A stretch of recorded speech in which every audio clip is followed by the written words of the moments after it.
Welcome to Sarasu சமையல். நான் கொஞ்ச நாள் முன்னாடி கமலம் பூ பற்றி ஒரு வீடியோ போட்டிருந்தேங்க. எங்கள் தம்பி வீட்டில் இருக்குது. அதை நான் ஒரு கட்டிங் கொண்டு வந்து எங்கள் வீட்டில் வைக்க போகிறேன் அப்படிங்கிறதையும் நான் அதில் சொல்லியிருந்தேன். அதனுடைய மகிமைகள் பற்றியும் நான் உங்களுக்கு வீடியோவாக கொடுத்துருந்தேங்க. இப்போ எங்கள் வீட்டில் அந்த கட்டிங் கொண்டு வந்து வச்சேன் இல்லைங்களா, தொட்டியில் தான் வச்சேன். பாருங்கள், அழகாக ஒரு பூ பூத்துருச்சு. எவ்வளோ காசு கொடுத்தாலும் கிடைக்காத இன்பம் இந்த ஒரு பூவை பார்த்த உடனே அப்படியே ஒரு மனசுக்கு சந்தோஷங்க. இந்த பூவை பார்த்தோன்னே ரொம்பவே ஆசையாக இருந்துச்சுங்க. சரி, இதை ஒரு வீடியோவே கொடுத்துடலாமே அப்படின்னு தான் எடுத்தேங்க. அதாவது நம்ம கையால் கொண்டு வந்து வச்சு அது நம்ம வீட்டில் பூக்கிறது ரொம்ப எவ்வளோ மனசுக்கு ஒரு இதமாக இருக்குது தெரியுங்களா. இந்த பூவை பறித்து கொண்டு போய் சாமிக்கு வச்சுட்டேன் நான். அதை அப்புறமா காட்டுறேன் உங்களுக்கு. பாருங்கள், இருக்கிறது சின்ன இடம் தான் எங்கள் வீட்டில். அதில் இந்த 7 days ரோஸு, கீரை, துளசி, ஓமவல்லி, நிறைய செடி அந்த குட்டி இடத்துலையே வச்சுருக்கேங்க. இதில் தொட்டியில் வச்சே எனக்கு இந்தளவுக்கு பூத்துருச்சு அப்படிங்கிறது தான் ரொம்ப சந்தோஷமாக இருக்குங்க. பாருங்களேன், அந்த ஒத்து பூ தண்ணிக்குள்ளே போட்டு வச்சுட்டா கொஞ்சம் நேரம் நல்லா தாங்குமே அப்படின்னு சொல்லிட்டு தண்ணியில் போட்டு கொண்டு வந்து விளக்கேற்றி விளக்கு முன்னாடி வச்சுட்டேங்க. மனசுக்கு அவ்வளோ ஒரு சந்தோஷமாக இருந்துச்சுங்க. ஒரு குடம் தண்ணி ஊற்றி ஒரு பூ பூத்துச்சான்னு சின்ன பிள்ளைகளெல்லாம் நம்ம பாட்டு பாடுவோம் இல்லைங்களா, அந்த பாட்டு தான் எனக்கு இந்த நேரத்தில் ஞாபகத்துக்கு வந்துச்சுங்க. நம்ம வீட்டில் நம்ம கையால் வச்ச செடியில் பூ வந்திருக்கு.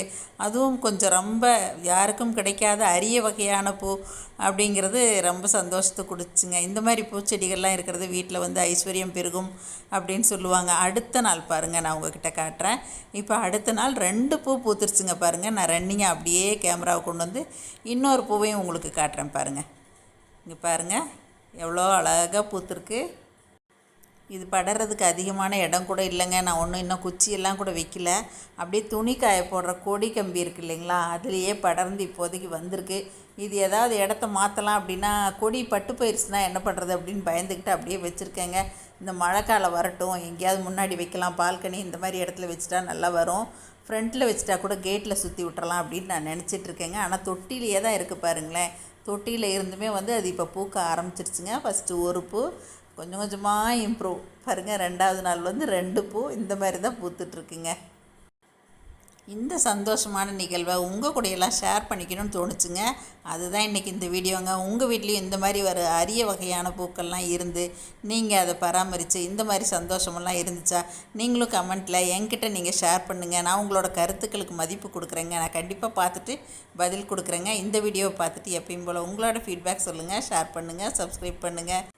சப்ஸ்கிரைப் பண்ணிவிட்டு பக்கத்தில் இருக்க பெல் பட்டனை கிளிக் பண்ணிவிட்டு ஆளுங்கிற ஆப்ஷனையும் ப்ரெஸ் பண்ணிங்க. அப்போ தான் நான் போடுற வீடியோஸ் உங்களுக்கு உடனுக்குடன் வந்து சேருங்க. தேங்க்யூ. இந்த லிஸ்ட்டில் கொடுத்துருக்க பொடி வகைகள் எல்லாமே நாங்கள் வீட்டிலேயே தயாரிக்கிறோங்க. தேவைப்படுறவங்க இங்கே கொடுத்துருக்க வாட்ஸ்அப் நம்பரில் எங்களை காலையில் 10 மணிலேருந்து இரவு 7 மணி வரைக்கும் காண்டாக்ட் பண்ணலாங்க. நாங்கள் அனுப்பி வச்சுருவோம். தேங்க்யூ.